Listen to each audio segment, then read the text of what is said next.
Dear learners, आज हम लोग चलते हैं 7वें पार्ट के ऊपर, जिस पे हम लोग सेंटेंस रीअरेंजमेंट की सीरीज कर रहे हैं। सेंटेंस रीअरेंजमेंट नहीं, वन वर्ड सब्स्टिट्यूशन की सीरीज कर रहे हैं। वन वर्ड सब्स्टिट्यूशन मतलब बहुत सारे शब्दों के लिए कोई एक शब्द अगर कहें तो उनको हम लोग वन वर्ड सब्स्टिट्यूशन कहते हैं। हमारे इंग्लिश में ये एक वेटेज रहता है हर एक सेंटर लेवल के एग्ज़ामों में वन वर्ड सब्स्टिट्यूशन का। और अगर वन वर्ड सब्स्टिट्यूशन नहीं आता है तो वो या तो आपके अनसीन पैसेज में या वोकेबुलरी बन करके आ जाता है। तो ये हमारी न सिर्फ कंपटीशन के लेवल को इन्हांस करेगा, बल्कि आप बोलचाल की भाषाओं में भी इनको यूज कर सकते हैं, जिसके आपका कम्युनिकेशन बहुत अच्छा हो जाएगा। तो चलो जरा बढ़ें अपने वन वर्ड सब्स्टिट्यूशन के पार्ट 7 के ऊपर। तो कह रहा है person who is slow to learn. ऐसा कोई पर्सन जो लर्न करने के लिए बहुत स्लो है या बहुत धीरे धीरे सीखता है। जैसे हम लोग होते हैं, हम लोग सारे लोग एवरेज होते हैं और बहुत धीरे धीरे हम लोग सीखते हैं, बहुत जल्दी से नहीं सीखते हैं हम लोग, तो उसको क्या कहेंगे?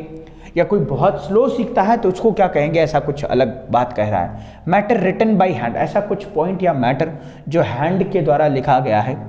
समवन हैविंग मैनी स्किल्स, ऐसा कोई पर्सन जिसके पास बहुत सारी स्किल्स हैं, बहुत सारे टैलेंट है, उसको क्या कहते हैं?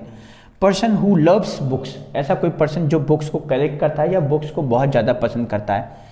और person who doesn't believe in God, ऐसा कोई पर्सन जो गॉड में बिलीव नहीं करता, तो उसको तो हम लोग नास्तिक कहते हैं। और इसको अगर इंग्लिश में बात करें तो ये बन जाएगा हमारा एथिस्ट। एथिस्ट और थीस्ट हम लोग कहेंगे ऐसे पर्सन को जो गॉड में बिलीव करता है, एथिस्ट। एथिस्ट हो गया who doesn't believe in God, और who does believe in God we call that person theist. What about the fourth one, person who loves book, ऐसा कोई पर्सन जो बहुत सारा जो है बुक्स को पसंद करता है, तो इसको हम लोग कहते हैं bibliophile. Bibliophile. What about the someone having many talents, we call this veteran.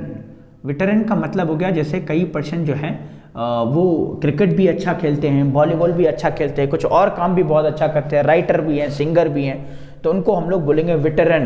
Veteran. What about matter written by hand, इनको हम लोग कहेंगे मनुस्क्रिप्ट, या फिर हम हिंदी में बात करें तो इसको हम लोग हस्तलिखित भी कहते हैं, मनुस्क्रिप्ट। स्क्रिप्ट तो आपने जानते होंगे भाई, लिखा हुआ जो रहता है स्क्रिप्ट उसको कहते हैं। और ये बोला रिटन बाई हैंड, ऐसा कुछ लिखा हुआ जो हाथों के द्वारा है उसको हम लोग मनुस्क्रिप्ट कहेंगे। And the person who is slow to learn, इसको हम लोग कहेंगे डंस। और स्लो ऑब्जर्वर आप भी कह सकते हैं इसे, लेकिन स्लो ऑब्जर्वर एक स्पेसिफिक नाम नहीं है इन वन वर्ड सब्स्टिट्यूशन में।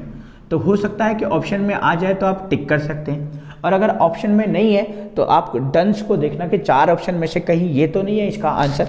तो एक तरह से आप इनको ऐसे भी याद कर सकते हैं और एक तरह से इनको आप वोकैब की तरह भी याद कर सकते हैं कि वेटरन का मतलब क्या होता है?